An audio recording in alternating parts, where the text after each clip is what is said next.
ये कि हम नीली निक्कर वाले हैं, ये खाकी निक्कर वाले हैं, हम बाबा साहब के बेटे हैं, ये बाबा साहब के साले हैं।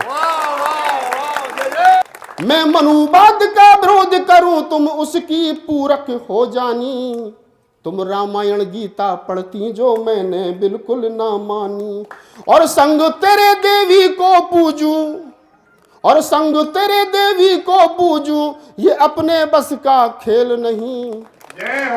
इस जन्म में अपना मेल नहीं, ये प्यार मोहब्बत खेल नहीं। ये जो तौर है दुनिया का, उसी तौर से बोलो। और ये बहरों का इलाका है, जरा जोर से बोलो। मैंने कहा प्राण प्रिय ऐसा अनर्थ मत कीजिए, ये करवा चौथ का व्रत अभी तोड़ दीजिए, क्योंकि तुम्हारे व्रत रहने से मेरी उम्र 40 वर्ष बढ़ जाएगी। अगली मैं तो 100 वर्ष तक जीऊंगा, तू 60 में निपट जाएगी। यूं तो तेरे इश्क पर, यूं तो तेरे इश्क पर जान भी कुर्बान है, मगर भीम तेरे मिशन पर उसका इश्क भी कुर्बान है, उसका इश्क भी कुर्बान है, उसका इश्क भी कुर्बान है। कि बाबा भीम के जीवन का ये कैसा फसाना है, और घर में लाश बेटे की उन्हें लंदन को जाना है, और बड़ी मुश्किल से आया है यहाँ तक कारवां यारो। इसे जाने न दो पीछे, इसे आगे ले जाना है, इसे जाने न दो पीछे, इसे आगे ले जाना है। बहुत अच्छा कि जब तक आप जैसे अम्बेडकरवादी जिंदा हैं, इस देश को तो छोड़ो, इस एक गांव को कोई हिंदू राष्ट्र नहीं बना सकता। मुझसे लोग अक्सर पूछते हैं, मैं टीवी डिबेट में था तो मुझसे पूछा कि जी आपको हिंदू राष्ट्र से क्या प्रॉब्लम है। मैंने कहा कि आपके हिंदू राष्ट्र में बुद्ध नहीं, कबीर नहीं, नानक नहीं, रैदास नहीं, फूले नहीं, साहूजी महाराज नहीं, डॉक्टर अंबेडकर नहीं। जब आपके हिंदू राष्ट्र में मेरे 2500 साल के पुरखे नहीं, तो इसका मतलब आपके हिंदू राष्ट्र में मैं नहीं हूं। कि जिस हिंदू राष्ट्र में मेरे 2500 साल के पुरखे नहीं हैं, जिस हिंदू राष्ट्र में इस देश के 90% आबादी की आवाज नहीं है, इसका मतलब उस हिंदू राष्ट्र का हमें बहिष्कार करते हैं, और उसका विरोध हम इसलिए करते हैं क्योंकि इसमें हमारे पुरखे नहीं है। बात चलिए दोबारा से मैं आपको थोड़ा अपने साथ जोड़ता हूं। और ये जितनी महिलाएं बैठी है ना पीछे और आगे, आप भी सुन लो कि कभी खामोश बैठोगी, कभी कुछ गुनगुनाओगी, कभी खामोश बैठोगी, कभी कुछ गुनगुनाओगी। मैं उतना याद आऊंगा मुझे जितना भुलाओगी। मैं रोज रोज सुनने को नहीं मिलता। मेरे 2000 से ज्यादा वीडियो में एक प्रोग्राम में शामिल होने के 50,000 रुपए लेता हूं। आने और जाने के खर्चा मेरा 50,000 से 1 लाख का होता है। ये तो वकील साहब का बड़प्पन है, इन्होंने कहा नहीं आना पड़ेगा, सांसद जी का आदेश है। तो मैं कहा चलो आएंगे। तो बस मेरी फीस यही है कि आप लोग सुन लो जितनी देर में यहां खड़ा हूं। बाबा साहब डॉक्टर अम्बेडकर पर बहुत सारी बातें कही गई। मैं तो कहा, एक शेर कभी यूं ही कहा था मस्ती में, मुझे मालूम नहीं था देश में इतना वायरल हो जाएगा। जब मेरी शादी नहीं हुई थी और मेरी जो पत्नी है, जब मैं उनके साथ एक रिलेशन में था, तो एक बार उन्होंने मुझसे सवाल किया कि आप मुझसे ज्यादा प्यार करते हो या बाबा साहब डॉक्टर अम्बेडकर से ज्यादा प्यार करते हो। तो मैंने एक शेर कहा था, यूं तो तेरे इश्क पर। आजकल लोग कहते हैं कि जब मैं कविताएं लिखनी शुरू की बाबा साहब डॉक्टर अम्बेडकर पे, तो लोगों ने मुझसे कहा कि अरे कौन सुनेगा, आज का युवा तो मोबाइल लेकर के दूसरे कामों में लगा है। मैंने कहा नहीं, ये एक दिन युवा आएगा और यही युवा मेरे कवि सम्मेलन कराएगा। और वैसा हुआ कि मैं युवाओं का सबसे चहेता कवि हुआ। तब मैंने कहा कि यूं, और तमाम लड़के लड़कियों से मैं जब भी किसी यूनिवर्सिटी IIT में जाता हूं तो कहता हूं कि अपने अपने वाले को और अपनी अपनी वाली को भेजना ये शेर, कि यूं तो तेरे इश्क पर जान भी कुर्बान है, कोई शक नहीं है।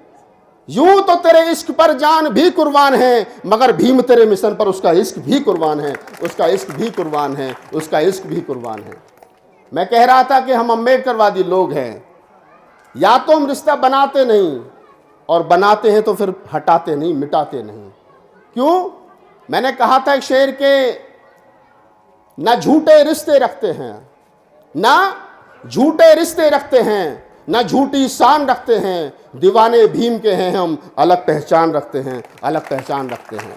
और ये जो पहचान मेरे पुरखे बना करके चले गए, ये जो फूले अम्बेडकरी आंदोलन के लोग जो एक पहचान देश भर में बना दी है, ये पहचान है कि इस देश के सत्ता में बैठे हुए लोगों की आंखों में आपकी ये उपस्थिति जो उनकी आंखों में खटकती है, वो इसलिए खटकती है कि जब आपकी 50 लाख की फॉर्च्यूनर और उस पर पीछे लिखा होता है गर्व से कहो जय भीम, और पीछे कोई मनुवादी 2000 की मोटरसाइकिल पर या 5000 की फटी से स्कूटर पर जाता है, और जब उसको पढ़ता तो उसके पेट का पानी हिलता है और वो कहता है कि डॉक्टर अम्बेडकर क्या काम कर गया कि जिन लोगों को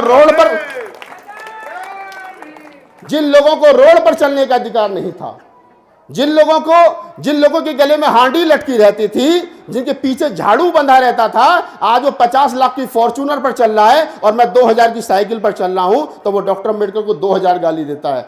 आपकी फॉर्च्यूनर की वजह से बाबा साहब को गाली मिलती है ना।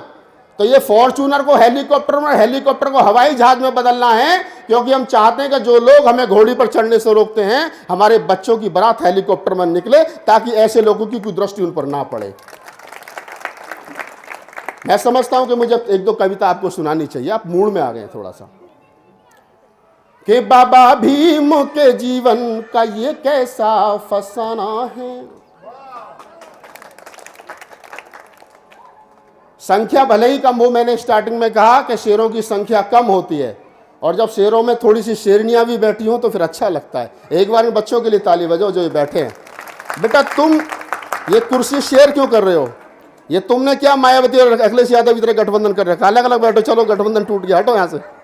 हाँ, तुम अभी भी गठबंधन की आस में हो। बाबा साहब डॉक्टर अम्बेडकर का एक संस्मरण आप तमाम लोगों ने पढ़ा होगा कि बाबा साहब डॉक्टर अम्बेडकर के बेटे की मृत्यु हुई तो उनके हाथ में ब्रीफकेस था, और उनके बड़े वाले भाई आनंद भाग करके आए और उन्होंने कहा कि भीमा तू कहाँ जा रहा, तेरे बेटे की मृत्यु हो गई। तो बाबा साहब ने कहा था कि मुझे लंदन जाना है, और अगर मैं लंदन नहीं गया तो गांधी एंड कंपनी इस देश के करोड़ों अछूतों का आज मरना तय कर देगी, लिहाजा मैं एक बेटे के लिए इतने बेटों को नहीं मार सकता। और बाबा साहब डॉक्टर अम्बेडकर अपने मरे हुए बेटे को छोड़कर के लंदन मेरे और आपके अधिकारों के लिए लड़ने के लिए गए। मैंने वहां से 4 पंक्तियां उठाई और लिखने की कोशिश की, और अब मैं आपकी तालियां चाहता हूं, आप कैसा सुनेंगे सुन लीजिए। इटावा के लोग इतने तो अकलमंद हैं, एडवांस में ताली बजा देते हैं। कि बाबा भीम के जीवन का ये कैसा फसाना है, और घर में लाश बेटे की उन्हें लंदन को जाना है। और अब तालियां संभालना, दिल में ठक से लगे तो मुझे बताना कि बाबा भीम के जीवन का ये कैसा फसाना है, और घर में लाश बेटे की उन्हें लंदन को जाना है, और बड़ी मुश्किल से आया है यहाँ तक कारवां यारो। बाबा साहब ने 18 मार्च 1956 को आगरा में कहा था कि इस कारवां को बड़े कष्ट और मुसीबत से मैं यहाँ तक लाया हूँ, अगर इसे आप आगे ना ले जा सको तो यहीं छोड़ देना, ये पीछे नहीं जाना चाहिए। अभी मानव जी ने कहा कि आगे तो छोड़ो, या तो होड़ लगी है कि हम 130 फुट ऊंची लगवाएंगे, और दूसरे वाले कहते हैं कि हम 140 फुट ऊंची परशुराम की मूर्ति लगवाएंगे। ये अम्बेडकरवादी नहीं हो सकते भाई, इतना तो तय है कम से कम, ये कितना ही कर लें। तो ये बाबा साहब डॉक्टर अम्बेडकर का कारवां पीछे ले जा रहे हैं, लेकिन हमारे कंधों पे जिम्मेदारी है कि हम इसको आगे ले जाएंगे और वहां तक ले जाएंगे जहां तक ये जाना चाहिए। जब तक राहुल नागपाल के दम में दम है, मैं कहता हूं, कविता समर्पित करता हूं कि बाबा भीम के जीवन का ये कैसा फसाना है, और घर में लाश बेटे की उन्हें लंदन को जाना है, और बड़ी मुश्किल से आया है यहाँ तक कारवां यारो। इसे जाने ना दो पीछे, इसे आगे ले जाना है, इसे जाने ना दो पीछे, इसे आगे ले जाना है। बहुत अच्छा, बहुत बहुत धन्यवाद। मैं तो सोच रहा था मेरे हिस्से में माला है नहीं, लेकिन है। देखो, माला की बड़ी जरूरत है। हमारे समाज में 3 ही चीज की तो लड़ाई है, माला, फोटो बड़ा छोटा, नाम मेरा इससे पहले इसके बाद में क्यों आया, मंच पे कुर्सी बड़ी, ये लड़ाई है समाज की। और जिस दिन समाज ने इन चीजों से ऊपर उठ करके, राहुल नागपाल जी, माल भी है आपके हिस्से में, माला नहीं है, माल भी है। देखिए, भंते जी को दुनिया दान देती है और भंते जी मुझे दान दे रहे हैं, इससे बड़ी क्या बात होगी। नमामि बुद्धं नमामि संघं नमामि। मैं बनते जी का साधुवाद तो नहीं कर सकता, हमारे धर्म गुरु हैं वो, लेकिन मैं ये जरूर कहूँगा कि जो उन्होंने ये मुझे पैसे दिए हैं, ये समाज को आगे बढ़ाने में मुझसे जो इसमें और मिलाकर के होगा मैं करने का काम करूँगा, क्योंकि इस दौर में जिंदा रहना बहुत जरूरी है। जो दौर, एक हमारे कवि कुनवे के बड़े कवि थे, हमारे बीच नहीं रहे, कोरोना काल में चले गए। राहत भाई का एक शेर था कि जो तौर है दुनिया का उसी तौर से बोलो, और ये बहरों का इलाका है जरा जोर से बोलो। मैंने नागपुर में खड़े होकर के कविता पढ़ी, मैं नागपुर में था, मेरा काव्य पाठ 1 घंटे का आवाज इंडिया टीवी चैनल पर लाइव हुआ, तो मैंने एक शेर पढ़ा, और जब मैं पढ़ने के बाद नीचे उतरा तो बहुत सारी औरतें मेरे गले, कविता पढ़ने के बाद जब नीचे उतरा तो बहुत सारी महिला मेरे गले लग करके रोने लगी। बोले बाबा साहब को इतना अच्छे तरीके से आपने प्रस्तुत किया, हमें नहीं मालूम कि उत्तर भारत में इस प्रकार के भी लोग रहते हैं। मैंने कहा उनको, लोग कहते हैं कि हम उस परिपाठी के लोग हैं, राहुल नागपाल उस परिपाठी से आता है कि जब मैं पैदा हुआ था तो मेरी माँ का घाघरा नीला था। लोग रंगों से पहचानते हैं, आजकल की सरकार में बैठे हुए मुख्यमंत्री और प्रधानमंत्री कहते हैं कि कपड़ों से पहचान लेना, रंग से पहचान लेना। कोई भगवा की बात करता है तो कोई हरे की बात करता है। मैं कहता हूं इन दोनों के बीच में नीला तो छूट ही गया, तुम इसकी बात क्यों नहीं करते हो? इसकी कौन करेगा? तो मैं कहता हूं कि जब राहुल नागपाल पैदा हुआ था तो मेरी माँ का घाघरा नीला था, और जब मैंने स्कूल जाना शुरू की तो मेरी हाफ पैंट नीली थी, और जब 17 वर्ष की उम्र में झगड़ा हुआ और लड़ने के लिए लठ चाहिए था तो समता सैनिक दल का झंडा नीला था, और जब 18 वर्ष की उम्र में पहली बार वोट डाला तो उस पार्टी का रंग नीला था। और जब मरेंगे तो कफन नीला होगा, नीले के साथ गद्दारी नहीं करेंगे, ये तो तय है। 1 करोड़ से ज्यादा फॉलोवर है मेरे, 1 करोड़ से ज्यादा फॉलोवर है मेरे। कोई भी पार्टी बुला करके मुझे कहती है आपको एमएलसी बनाएंगे, आपको राज्यसभा भेज देते हैं, आपको वहां भेज देते हैं, बस आप कह दीजिए कि इस पार्टी को समर्थन है। मैंने कहा अगर राहुल नागपाल भी एमएलए और एमपी बनने की दौड़ में लग गया तो फिर तुम्हें गाली कौन बकेगा, तुम्हें बताएगा कौन ये रास्ता गलत है जिस पर तुम जा रहे हो। लिहाजा मेरा काम मुझे करने दो, और ये एमएलए एमपी बनने की लड़ाई राहुल नागपाल की तो कम से कम नहीं है। मैं कहता हूं मेरी ये लड़ाई नहीं है। अगर राहुल नागपाल को एमएलए बनना होता तो मैं दिल्ली गवर्नमेंट में मिनिस्टर होता, ये तमाम दुनिया जानती है, मेरे घर टिकट था। लेकिन मैंने कहा कि मेरे बस की नहीं है, मैं कवि हूं, कबीर का वंशज हूं, मैं जैसे बोल रहा हूं सरकार में जिस दिन ऐसा बोलूंगा लोग निकाल करके बाहर खड़ा कर देंगे। मैं एक शेर पढ़ता हूं, आप लोगों की ऊर्जा देखता हूं। मैंने रंगों की बात की तो मैं रंगों की बात करता हूं कि हम नीली निक्कर वाले हैं। मानव जी ने नीले कलर की शर्ट पहनी है, मैं निक्कर की बात कर रहा हूं कि हम नीली निक्कर वाले हैं। मैं इशारा करूंगा हल्का सा और आप समझ जाना कि मैंने नागपुर में खड़े होकर के पढ़ा ये शेर, तो मेरी घरवाली ने मुझसे कहा कि इतना कड़वा मत पढ़ा करो, कोई गोली मार देगा। मैं कहा मैं नागपुर वालों का भांजा लगता हूं, भांजा बहुत प्यारा होता है, इनको पता है। आप रिश्ता समझ गए हो कि मेरा उनका रिश्ता कौन सा है, कि हम नीली निक्कर वाले हैं, ये खाकी निक्कर वाले हैं। ताली बजनी चाहिए आपकी। हाँ, आजकल उधार की पैंट आ गई है इनके पास, सरकार आ गई, तो पहले कच्छा में घूमते थे, पैंट में घूमते। सुबह को संज्ञान लगाते हैं, देखा है ना, कहते हैं कि हम भारत को हिंदू राष्ट्र बनाएंगे। मैं कहीं गांव को तो बना ले, पहले भारत को बाद में बना लियो। कि हम नीली निक्कर वाले हैं, ये खाकी निक्कर वाले, और अगली पंक्ति पर आपकी तालियां चाहिए कि हम नीली निक्कर वाले हैं, ये खाकी निक्कर वाले हैं, हम बाबा साहब के बेटे हैं, ये बाबा साहब के साले हैं।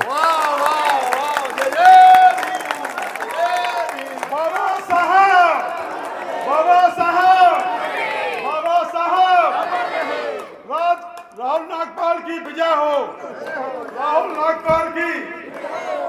मैं कह रहा था मेरी जय मत बोलो, विजय बोल। चलिए जय विजय बोलते रहिए, आप लोगों का प्यार है। अब देखिए रिश्ता कितना साफ है। तो मेरे तो ननिहाल वाले हैं, ये हमारी तो नंसाल है, उनके हैं। तो भांजा जो होता है वो सबसे प्यारा होता है, तो कोई गोली नहीं मारेगा, आप चिंता मत करिए। ये कह सकते हैं कि हम इनको रौंद देंगे, हम बिल्डोजर चला देंगे, लेकिन अगर वो देश के अंदर किसी से डरते हैं तो वो सिर्फ आपसे डरते हैं, ये ध्यान रखना बस आप। इस देश के अंदर अगर एक भी अम्बेडकरवादी जब तक जिंदा है तब तक ये देश ना तो हिंदू राष्ट्र बन सकता है और ना ये अपने मनोशिक्षा में कभी कामयाब हो सकते जो लोग कह रहे हैं। मैं फिर कविता से जोड़ता हूं आपको और एक मुक्तक और सुनाता हूं उसी कविता का, सुनिए। कि कहीं अधिकार की बातें और कहीं सत्कार की बातें, वहां क्या खूब लिखी हैं भीम ने प्यार की बातें। और यूं ही आसान नहीं पाया मैंने सम्मान जीवन का, कहीं संघर्ष के वो दिन और कहीं संघर्ष की रातें, कहीं संघर्ष के वो दिन कहीं संघर्ष की रातें। एक बार मैं एक कवि सम्मेलन से गुजरा रीवा मध्य प्रदेश से, तो हमारे एक साथी कुमार भाई हमारे साथ थे, वो राजनीति में गए हमारी तरह, हम भी गए। उनको लात लगी, हमें लगी नहीं, बस इतना फ़र्क था।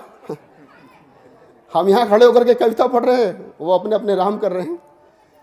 तो मुझसे कहा कि राहुल नागपाल, बाबा साहब डॉक्टर अम्बेडकर के नाम से इस देश के अंदर कॉलेज है, रोड है, यूनिवर्सिटी है, सबसे ज़्यादा स्टेचू बाबा साहब डॉक्टर अम्बेडकर की हैं, और क्या तमन्ना है, क्या इच्छा है अम्बेडकर वादियों की, रट लगा रखी है बाबा साहब बाबा साहब बाबा साहब। तो मैंने कहा कि पंडित जी बात तो आपकी ठीक है, लेकिन जवाब भी ऐसा दूंगा, अगर मैं बाबा साहब का बेटा हूं तो जवाब ऐसा दूंगा कि खुश कर दूंगा। तो मैंने पंक्तियां कहीं, और मुझे मालूम नहीं था कि ये कविता की ये पंक्तियां इतनी वायरल हो जाएंगी कि वो लगभग 17-18 कंट्रियों में उनको अपनी अपनी भाषाओं में अनुवादित करके गाया गया। भारत में भोजपुरी में, पंजाबी में, हरियाणवी में उन पंक्तियों को गाया गया। और जब ये कविता मैंने पहली बार संसद भवन में सुनाई तो थावरचंद गहलोत मिनिस्टर हुआ करते थे उन दिनों, आजकल तो राज्यपाल हैं, उन्होंने मेरी पीठ थपथपाई, कहने लगे राहुल नागपाल तुम्हारी कविता मेरे बच्चे बहुत सुनते हैं यूट्यूब पर। मैंने कहा मोदी जी की वजह से झूठ बोल रहे हो, तुम भी सुनते हो। तो जब ये कविता मैंने सुनाई तो उस पर बहुत सारे देश भर के लाखों लोगों ने अपनी अपनी राय दी। पंक्तियां पढ़ता हूं कि तमन्नाओं में तमन्ना अभी एक और बाकी है, ये फोटो भीम की नोटों पे अभी आनी बाकी है, और दिवाली के दियों से फिर यहाँ पूजते रहे बाबा, दीवानों भीम को देनी यही सौगात बाकी है। दोनों खोल के, तमन्नाओं में तमन्ना अभी एक और बाकी है।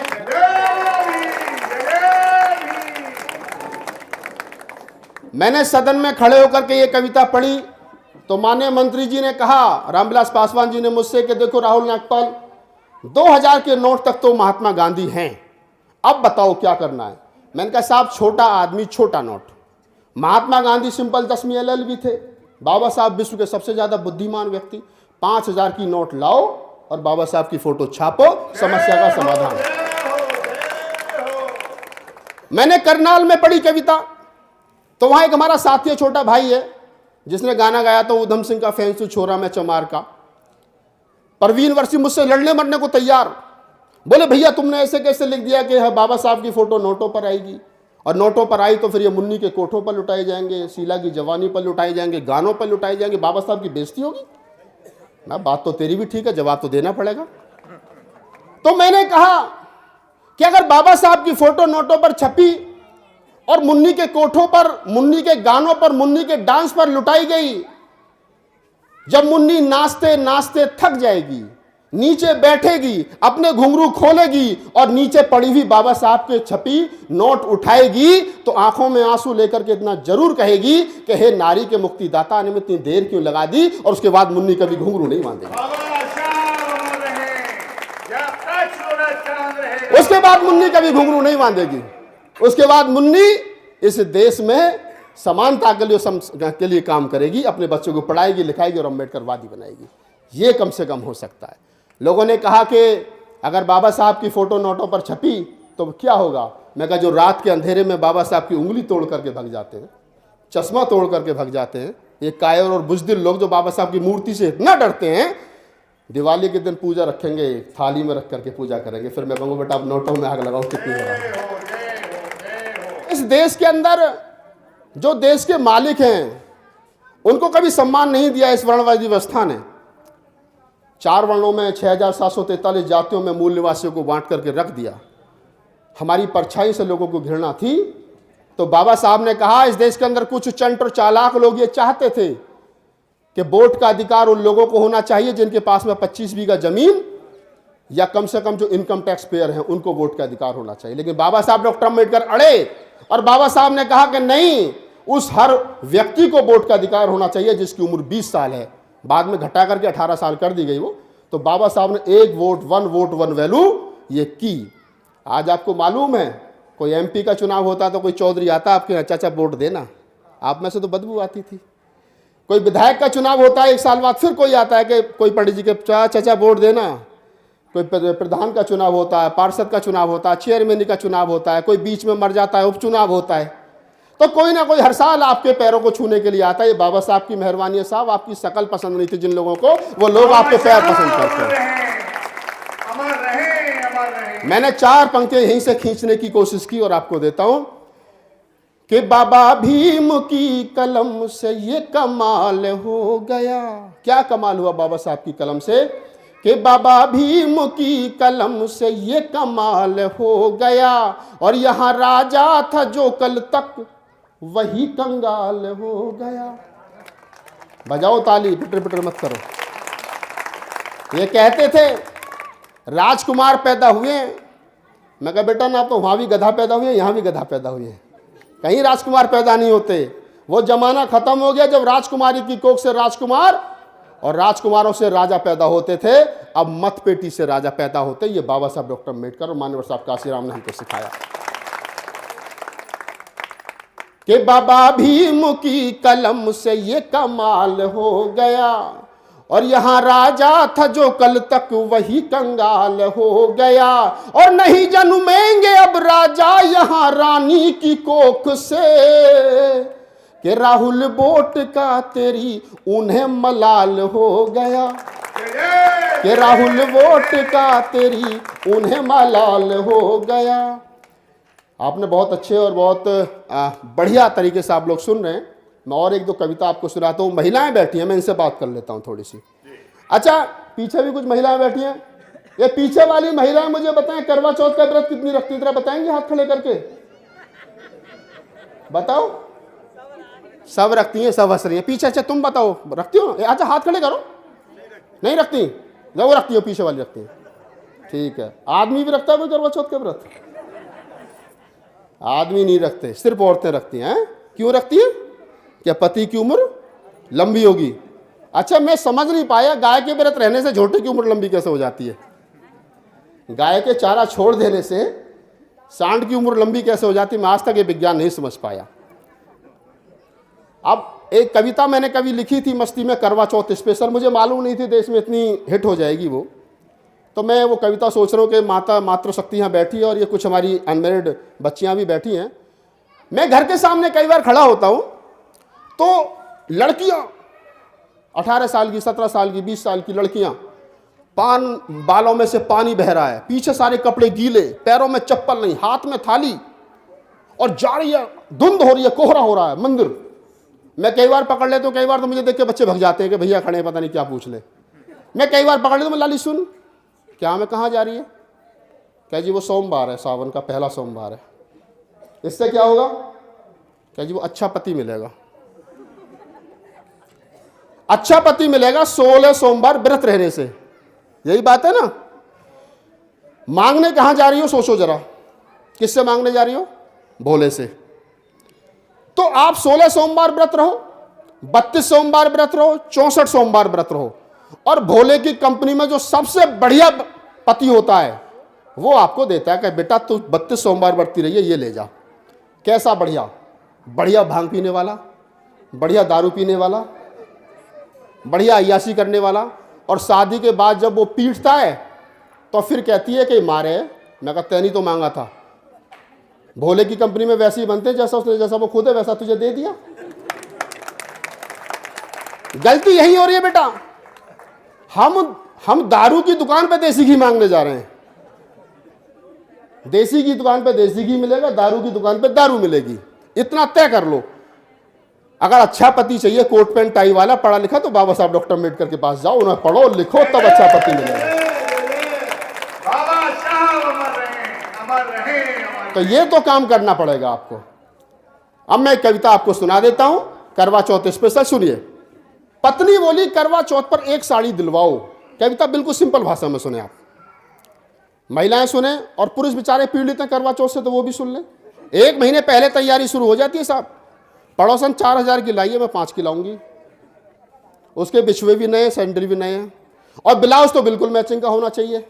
1 महीने पहले से तैयारी। आदमी शाम को आता नहीं, औरत आएगी पानी का गिलास लेकर के, हाथ में पानी का गिलास आधा उसके आधा इसके। क्या जी वो करवा चौथ आ रही है। वो देखे बेचारा हारा थका, क्या तो मैं क्या करूँगा, वो पड़ोसन 4000 की साड़ी लाई है।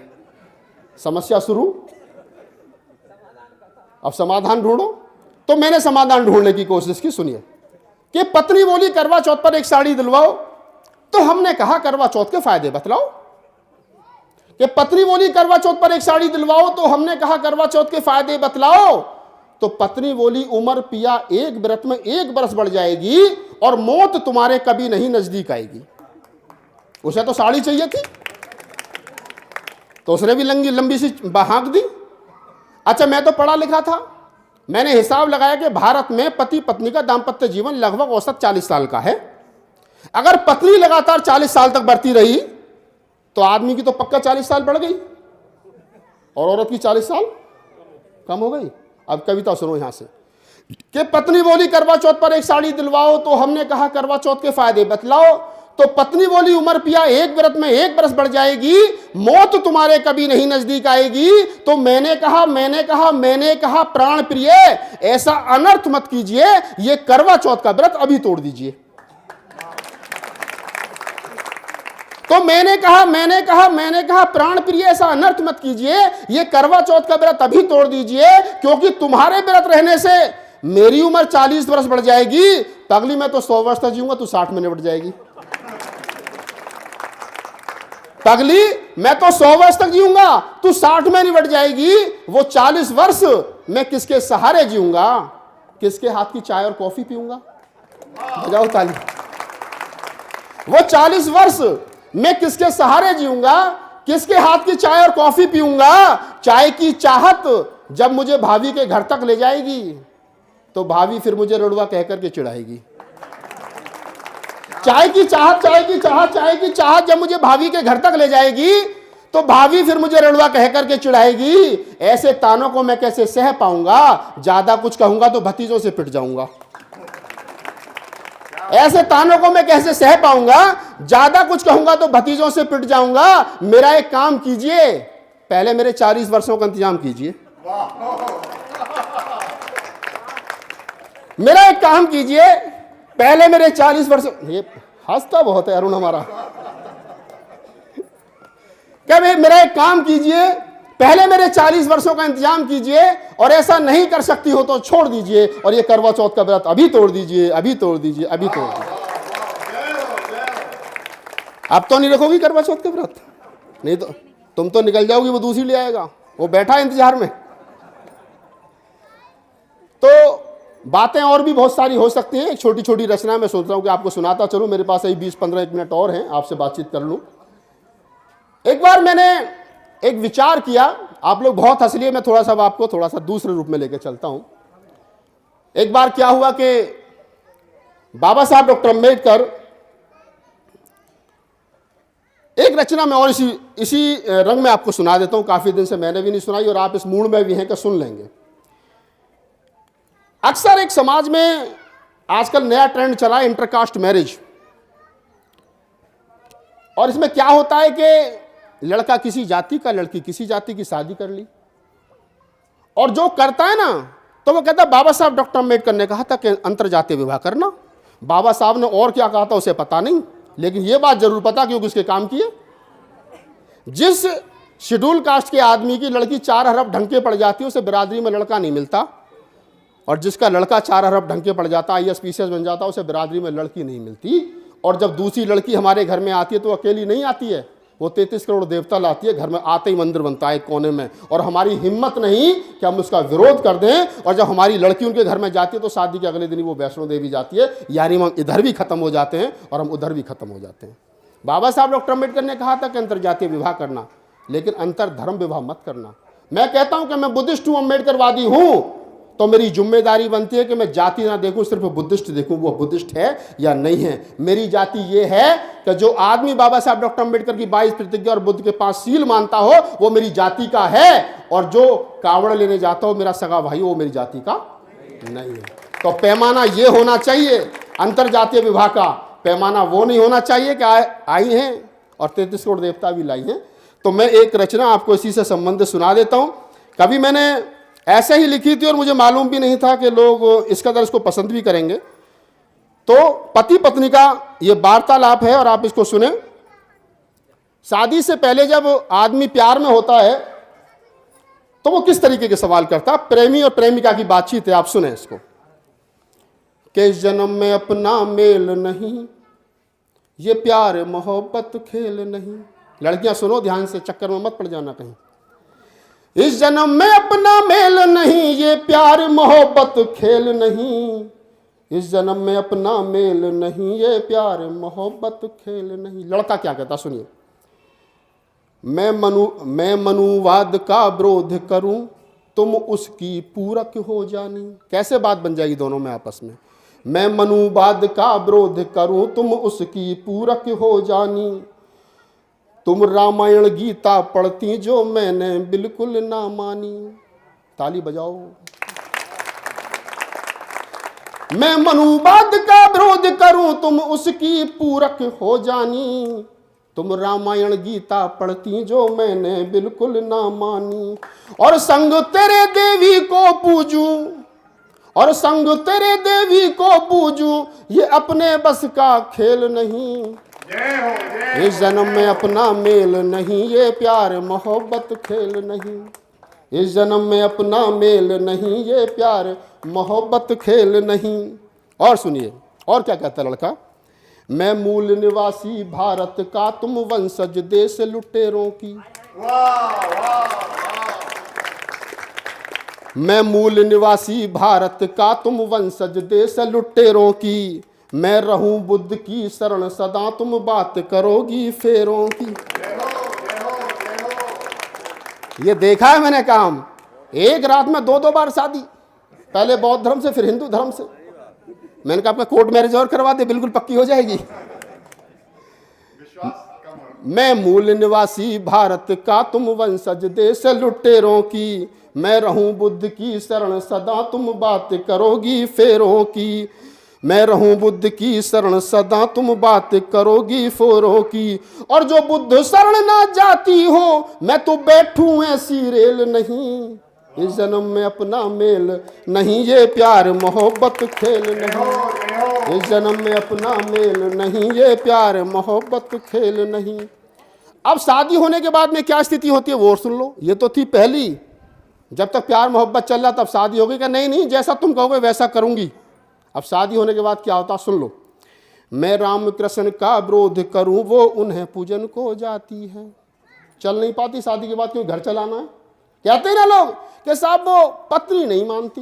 मैं कहा चेक करा ले, तेरी है नहीं है, पड़ोसी की तो नहीं है, हमारी तो मानती है भाई।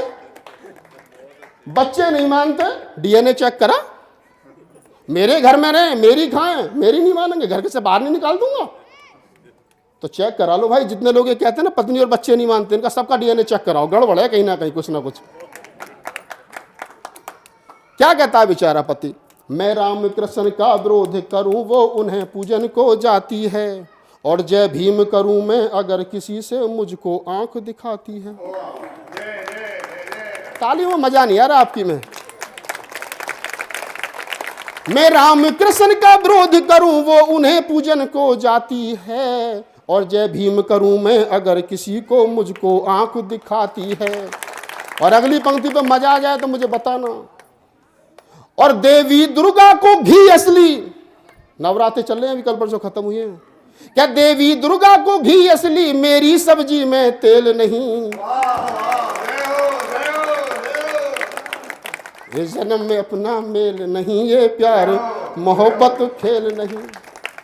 एक लाइव किस्सा सुना रहा हूँ इस कविता को। जब मैं लिख रहा था तो मेरे एक मित्र हुआ करते थे, हरजीत सिंह जाटव। वो एग्रीकल्चर डिपार्टमेंट में, उनकी मुरादाबाद में पोस्टिंग थी। तो शादी के 10-12 साल के बाद में मैं उनके यहाँ अपनी सिस्टर की शादी का इन्विटेशन देने गया।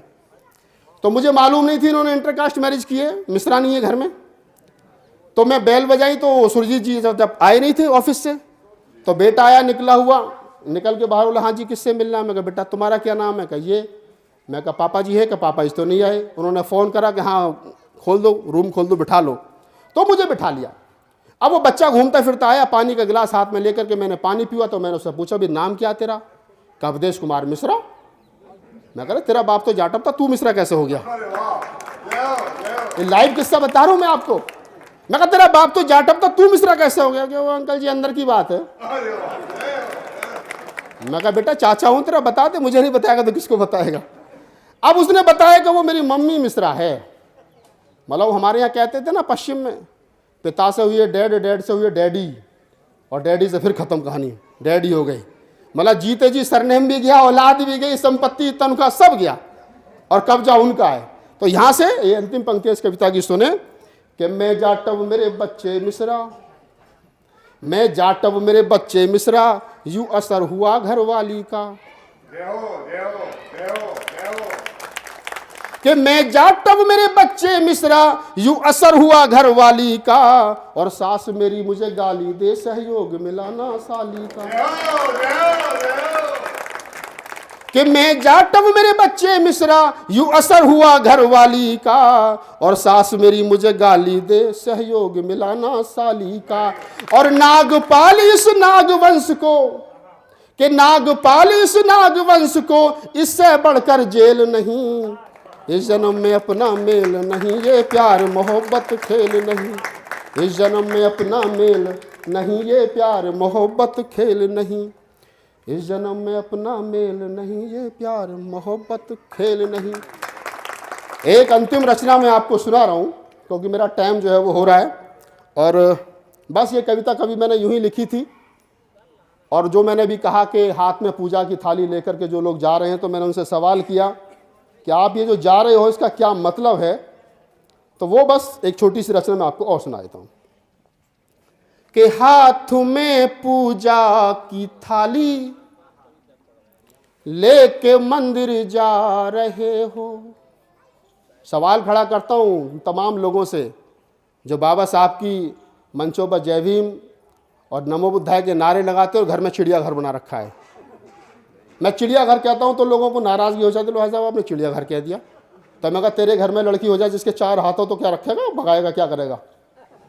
तेरे घर में बेटा ऐसा हो तो जिसकी नाक इतनी लंबी हो तो क्या करेगा? तो चिड़ियाघर ही तो, जानवर चिड़ियाघर में होते हैं, घर में थोड़ी होते हैं।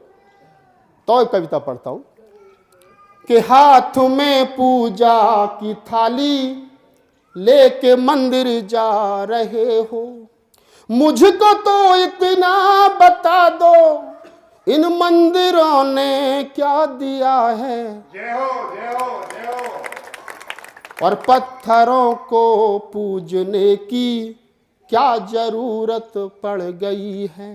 जय हो। और पत्थरों को पूजने की क्या जरूरत पड़ गई है। मुझको तो इतना बता दो इन पत्थरों ने क्या दिया है। हाथ में पूजा की थाली लेके मंदिर जा रहे हो, के हाथ में बांधे कलावा। ऐत बद्दो बली राजा दान विंदो है वली हम तुम बदामी माछल माछल माछल। ये संस्कृत का श्लोक है। जब पंडित जी तुम्हारे हाथ में लाल धागा बांधता है तो पड़ता है। इसका हिंदी अनुवाद मुझे बताया मानव जी जैसे लोगों ने कि जिस प्रकार राजा बलि को ये धागा बांध करके हमने अपना गुलाम बनाया था, ठीक उसी प्रकार तुम्हारे गुलाम हो, हिलो मत हिलो मत हिलो मत। और हम कह रहे हैं पंडित जी बांध दो, 10 रुपये और लो। मैं तू ही बंधवा, गधा तू गुलाम होगा, मैं नहीं गुलाम, मैं नहीं बंधवाता। कि हाथ में बांधे कलावा और माथे पर तिलक है। कि हाथ में बांधे कलावा और माथे पर तिलक है। ये गुलामों के गुलामों की गुलामी सी झलक है, ये तुम्हारे बुजुर्गों के खून से रंग करके धागे, ये विदेशी और लुटेरे आर्यों ने तुमको बांधे हाथ में पूजा की थाली लेके मंदिर जा रहे हो। आर्य जब भारत में आए थे, जब तुम्हारे पुरखों को उन्होंने युद्ध के मैदान में हरा दिया और उनके खून से जो अपना जनेऊ उन्होंने रंगा, उस जनेऊ को तुम्हारे हाथ में बांध करके तुम्हें गुलाम बनाया और उसी तुम्हारे बुजुर्गों के खून से अपने माथे पर विजय तिलक लगा करके तुम्हें बताने की कोशिश की कि तुम गुलाम हो, और तुम कहते हो कि हमारे तिलक लगा दो। गर्व से कहो हम हिंदू हैं। शर्म आनी चाहिए कि हाथ में बांधे कलावा और माथे पर तिलक है, ये गुलामों के गुलामों की कहानी सी झलक है, ये तुम्हारे बुजुर्गों के खून से रंग करके धागे, ये विदेशी और लुटेरे आर्यों ने तुमको बांधे हाथ में पूजा की थाली लेके मंदिर जा रहे हो। मुझको तो इतना बता दो, मंदिरों ने क्या दिया है और पत्थरों को पूजने की क्या जरूरत पड़ गई है। मुझको तो इतना बता दो, इन पत्थरों ने क्या दिया है हाथ में पूजा की थाली के मंदिरों में जा रहे हो। अखबार में खबर छपती है, मैंने ट्वीट कर दिया पिछले दिनों, तो लोगों को बड़ा बुरा लगा। मैंने कहा कि जो भी दलित मंदिर में जाए उसकी ज्यादा पिटाई होनी चाहिए। बजाओ ताली। पिछले दिनों शंकराचार्य ने एक स्टेटमेंट दे दी कि दलितों का मंदिरों में जाने पर पिटाई जो हो रही है वो ठीक है। तो कुछ बुजुर्ग लोग इकट्ठे होकर के मेरे ऑफिस पे आ गए, मुझसे कहे राहुल जी वो प्रोटेस्ट करना हमें काहे बात के लिए? क्या वो शंकराचार्य ने कहा कि दलितों का मंदिरों में जो प्रवेश है वो वर्जित है, वो नहीं, वो ठीक है, उचित है, हमें शंकराचार्य का पुतला फूकना है। मैं कहा शंकराचार्य के यहाँ मुझे लेके चलो, मैं देसी घी की 1 किलो की मिठाई लेके आऊंगा, मुझसे कहूंगा इस बात को हर महीने कहा कर। और मैं एक बात और कहता हूं, मैं कह रहा हूं इस देश के ब्राह्मणों से, पुजारियों से, भाई बड़ी कृपा होगी आपकी हमारे ऊपर। जो भी आदमी मंदिर में उससे का जाति प्रमाण पत्र दिखा, और दलित समाज का कोई आदमी आया तो उसमें 2 जूते मेरी तरफ से फालतू मारियो। बाबा साहब की तुमने नहीं सुनी, बुद्ध कबीर नानक रैदास की तुमने नहीं सुनी, अब कम से पिट के ही सुधर जाओ। हम तो नहीं जाते भाई, हमारे अब तो बुद्ध विहार हैं, बनते जाते हैं, धम देश ना करते हैं, अपने घर में रहते हैं। हमारा क्या मतलब मंदिरों से? और मंदिरों की लड़ाई में जो लोग जाएंगे वो पिटाएंगे, कम पिट रहे, ज्यादा पिटने चाहिए। बुद्ध की करुणा हो, करुणा हो, करुणा हो। पढ़ता हूं, पंक्तियां पढ़ता हूं कि मंदिरों में जा रहे हो, पिट रहे हो जान कर क्यों, वो तुम्हें अब पीटते हैं जातियां पहचान कर यूं। मेरा मन ये कह रहा है उनको ये पैगाम दे दूं, और पीटने वालों को जाकर मैं कोई इनाम दे दूं। हाथ में पूजा की थाली लेके मंदिर जा रहे हो, मुझको तो इतना बता दो, मंदिरों ने क्या दिया है और पत्थरों को पूजने की क्या जरूरत पड़ गई है। मुझको तो इतना बता दो, पत्थरों ने क्या दिया है हाथ में पूजा की थाली।